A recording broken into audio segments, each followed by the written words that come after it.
My name is Rick Rosso.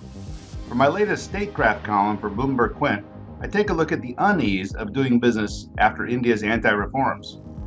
India is rightly proud after its big jump in the recent release of the World Bank's Doing Business rankings, moving from 100th place up to 77th place. Of course, anytime that you see a report about the state of Indian reforms, it always triggers a pretty vibrant political debate. Mostly people on either side of the political aisle in India saying that the reforms are moving along at pace, or they're a little slower than they wanted, or there's actually not moving at all.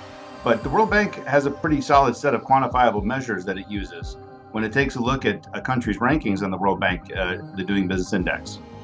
They laid these out in the report itself, so you can read the steps that India took and why the World Bank believes that triggered this big jump in India's rankings in the Doing Business report. They're quantifiable, they're verifiable, and they're quite solid. But that's not the entire story. Apart from the things that India has done to move up in the World Bank Doing Business rankings, there are a number of steps the Indian government has taken that are not included in the specific things the World Bank looks at. Some of them are positive. For instance, the big moves that the Modi government has taken in recent years on lifting FDI caps.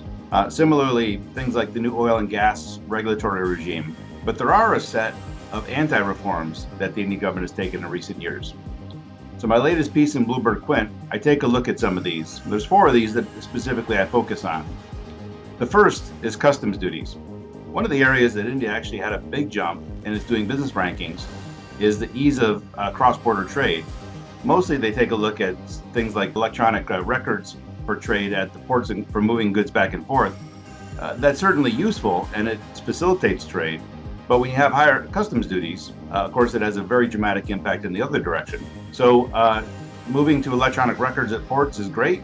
Increasing customs duties is certainly a big step in the wrong direction, and it doesn't get quantified in the World Bank's Doing Business rankings. The second area I look at is price controls. This has become a point of specific friction for American investors in areas of medical devices. But it's not just medical devices. Merchant discount rate on credit card transactions, flights to smaller cities, and even an expansion of price controls on pharmaceuticals have all been things that we've seen in the last couple of years that the Modi government has increased or started altogether. So the third point I look at is on local content rules. In a range of sectors, and some of this predates the Modi government coming in, India has adopted local content mandates, specifically for government procurement.